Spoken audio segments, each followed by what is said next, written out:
untuk bangsa kita bisa maju, 100% saya setuju infrastruktur harus ada. Nah, infrastruktur ada tentu tidak dibikin asal cepat. Yang sekarang ini asal cepat, kereta cepat. Udah molor berapa bulan, cost overrun-nya tinggi sekali. Dan belum selesai sampai hari ini, saya masih membantu. Karena padahal saya orang paling keras mengkritik kereta cepat, tapi ketika APBN masuk, saya harus bantu nanti selesai. Dan itu rumit sekali. Nah, dan tidak diperlukan oleh masyarakat. Masa sih nggak diperlukan, bro? Sekarang gini, stasiunnya di Halim. Kau dari sini ke Halim berapa? Sejam? Kalau macet? Oh, bisa ya. Nah, Bisa. Halim ke sana? Itu stasiunnya di situ? Stasiun pertama. Dia tidak connecting dengan yang Tanah Abang atau yang di Manggarai ya? Enggak. Harusnya dia di Manggarai asalnya, waktu Jepang. Dari Halim, kau ke Padalarang. Padahal kamu ke Bandung kan? Iya. Tapi kau berhenti. Masih jauh kan? Ya masih jauh, tapi berhenti di Padalarang.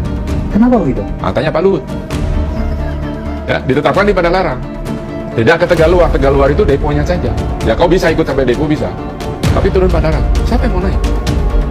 Orang nenteng bawa anak, bawa koper, bawa dus mie instan, nunggu angkot atau nunggu kereta lokalan. Kan lama, bos. Kayak kereta bandara. Itu tidak ada yang naik karena konektivitasnya tidak ada. Ada tapi lama. Mending naik taksi depan pintu terminal. Kereta bandara belum efektif? Nggak ada yang naik, bos. Karena kereta bandara yang di dalamnya itu bukan di dalam terminal, tapi di luar terminal. Coba kau ke bandara internasional sebut aja, kau kan juga traveler. Tapi aku nggak pernah pakai. Ya kalau pakai, masa nggak pernah pakai? Belum pernah pakai. Yang di sini. Yang di sini. Ya nggak tahu kau di luar negeri. Oh, di luar. Wah. Nah, kan kau pakai Efektif, bos. turun, kau bawa boarding pass. Iya. Naik kereta ke terminal mana? Iya, betul. Kalau di sini kan kau turun, naik kereta itu muter. Baru check in, terus kau jalan kaki. Iya. Kereta itu awalnya, saya ikut dari awal, dari lombanya segala. Itu ada di dalam terminal. Tetapi tiba-tiba dibangun keluar di terminal. Siapa yang bikin seperti ini? Hah? Ya. Yang kan Pak Menteri Perhubungan lah tanya. Kenapa dipindah ke depan? Padahal ini di dalam. Desain awalnya tuh di dalam. Saya ngerti betul karena saya ikut. Di dalam. Jadi antara terminal 1, 2, 3, 4 namanya, itu di dalam. Dulu check-in counter common-nya itu antara terminal 1, terminal 2. Berhenti cek kayak di Singapura itu, kau turun, kau check-in. Iya. Dah, terus boarding pass, kau naik itu. Iya.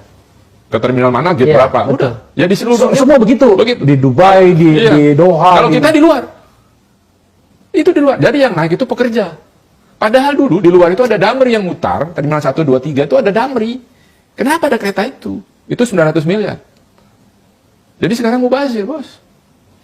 Itu yang saya bilang kenapa saya kritisi. Karena saya nggak, sebenarnya saya juga nggak dapat duit dari kritisi itu kan, tapi maksudnya yang bener lah. Dulu saya pernah ingat awal-awal Pak Jokowi, pokoknya harus bangun infrastruktur, dikorupsi silahkan kalian korupsi, tapi barangnya ada. Saya selalu bilang itu waktu itu. Nah ternyata karena pengalaman Hambalang kan, barangnya nggak ada, ini barangnya ada jadi. Dan sekarang jangan jadi, tapi harus 30 tahun tahan, 1 tahun udah jebol.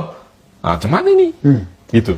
Itu kenapa saya keras, karena itu kos buat kami, buat kita bangsa Indonesia. Kertajati. Kenapa dengan Kertajati? Kertajati itu kan diantah berantah begitu. Siapa yang mau naik di Majalengka? Wedding di situ.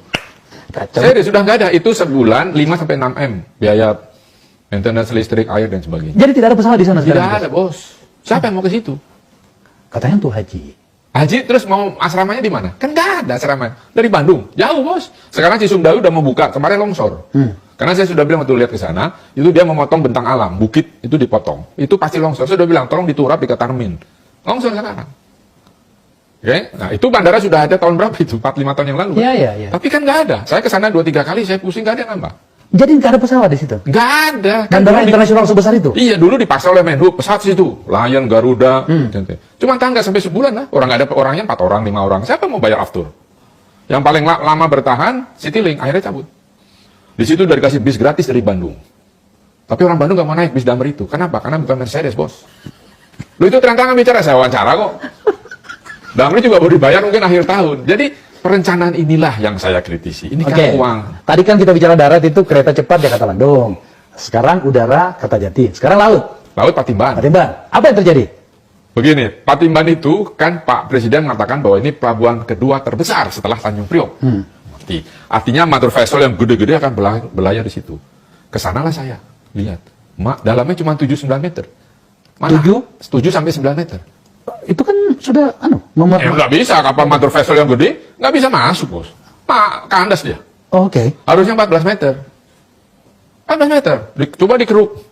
Udah dikeruk, naik lagi. Kita pakai heli dari atas ngeliat, oh kira-kira 300-400 meter ada muara sungai. Nah disitulah sedimentasi lari ke situ. Satu. Kemudian juga ada salah konstruksi di pelabuhannya itu. Nah terus gimana? Jadi belum ada kapal ke sana. Itu waktu itu diresmikan, belum laporan ke IMO, belum laporan apa, tanda-tanda rambu-rambu belum ada, sudah diresmikan. Saya cuma bilang, ini kan pelabuhan swasta loh, ini 43% atau 42% CT, sisanya Indika. Lalu ada Pelindo, karena Pelindo BUP-nya harus BUP 10%. 10%. Ya sisanya kan Jepang, tapi Jepangnya belum masuk-masuk nih. Jepangnya itu kan gantinya Cilamaya, Bos. Ketika Pak JK membatalkan Cilamaya, kan digantinya Patimban. Nah sampai sekarang itu siapa kapal ke situ? Yang ada 2 Roro, Bos. Ke Pontianak kalau nggak salah sama ke Banjarmasin. Bawa truk paling 11 truk itu. Berapa nilainya investasi Patimban? Saya agak lupa itu, tapi di atas 6 triliun. Ya itu loan loh ya, loan ya? Jepang, JICA. Tapi itu kan swasta. Iya, swasta tapi kan ininya loan. Loannya bukan swasta. Karena kan negara itu gantinya Cilamaya. Nah, jadi itu kapan beroperasi fullnya, saya nggak tahu. Sementara kan ada Tanjung Priok. Di situ kan nggak jauh. Ya, Toyota pun sudah pindah, karena itu kan dijadikan pelabuhan kendaraan saja, jadi untuk ekspor kendaraan. Jadi dari Sunter, Toyota sudah pindah tuh ke Kerawang, kan dekat. Kalau tadinya di Sunter kan jauh, nah mobil yang lainnya kan pencak-pencak. Oke. Nah sekarang bagaimana itu? Infrastrukturnya belum jadi, Bos. Karena itu baru yang 1A, ada 1B, ada 2A, 2B, Jepangnya nggak mau nerusin. Aku agak bingung bagaimana mendengarkan penjelasan ini. Kenapa? Separah itukah kita punya perencanaan? Loh, kalau nggak percaya kita jalan bareng. Bukan saya tidak percaya, tapi saya bertanya. Ya begitu. Ini orang-orang pintar ini yang diberikan kesempatan untuk mengelola negara. Nah, cepat-cepat tadi, Bos. Pokoknya cepat. Kenapa? Kau kan sering pakai Trans Jawa, beberapa kali lah. Ya. Selalu ada perbaikan kan? Bahkan tidak pernah berhenti perbaikannya. Nah, kenapa bisa begitu? Padahal itu yang konkret gitu, yang konstruksi betonan, itu tahannya 30 tahun. Kenapa dibikinnya pakai itu? Karena supaya tahan 30 tahun. Apa yang terjadi? Setahun, 2 tahun udah pecah. Itu jalan tol Simatupang itu, Bro, yang di Jakarta ini. Saya sampai sekarang bertanya, kenapa tidak pernah berhenti diperbaiki terus-menerus, nggak jelas? Ini pertama karena odol, overdimension, overload truk yang gede. Itu kan dibiarkan, itu merusak jalan. Satu. Kenapa dia merusak jalan? Karena pada waktu ini kan kebanyakan timbunan di tanah diratakan.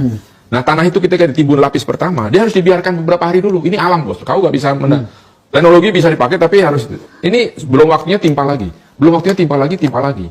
Jadi dia belum mengikat tuh antar lapisan tanah, sehingga ada rongga. Ketika dilewati beban sangat berat odol tadi, pecah dia. Bawah pecah, atas pecah kan? Nah, pastinya tidak pernah bisa berhenti. Pada itu harusnya tahan 30 tahun. Menurut para ahli, itu bukan saya ngomong. Iya, saya kan biasanya ke bandara lewat situ. Datang malam ada pekerjaan. Malam jam 1 malam itu macet. Gimana ceritanya? Udah lihat, makanya setiap 2 tahun harus naik tarifnya kan, karena buat betulin. Jadi bukan ngarang, terus kita congkel gitu. Batunya itu tidak dikasing, jadi semen sama batu lepas kan. Saya ngajak ahli konstruksi jalan loh, makanya saya tanya, ini kenapa? Gitu, Bos. Apalagi yang Sumatera, yang di rawa-rawa itu terbanggi besar. Iya. Udah, Bos. Kayak kubangan. Ya sekarang lebaran rapi bisa lewat. Tapi itu sebentar lagi turun lagi, pecah lagi. Karena di rawa. Kan harusnya dipancang. Divakum dulu, pancang. Vakum, pancang. Kering dia. Orang pandai banyak di sini. Cuma yang ngawasin nggak ada. Tapi dibayar. Coba kau lihat bedanya bangunan LRT dengan MRT, kan berbeda. Iya. Jepang itu kan nggak mau tahu, dia mahal, nggak mau. Gua mau. Kita, cincai lah, ini bisa juga lurus ini. Makanya nggak heran tiangnya KCIC, kereta cepat miring semua. Ya karena begitu. Kan miring sampai dibongkar. Makanya Cina nggak mau lanjutin bangun dulu, nggak miring deh. Sama sistem sinyalnya pakai seluler kan belum beres. Lah saya ngomong gini, gua kerjain, jadi gua tahu benar di mana ini. Gimana sih dulu bikin perencanaannya? Banyak kali problem kita, Gus. Banyak.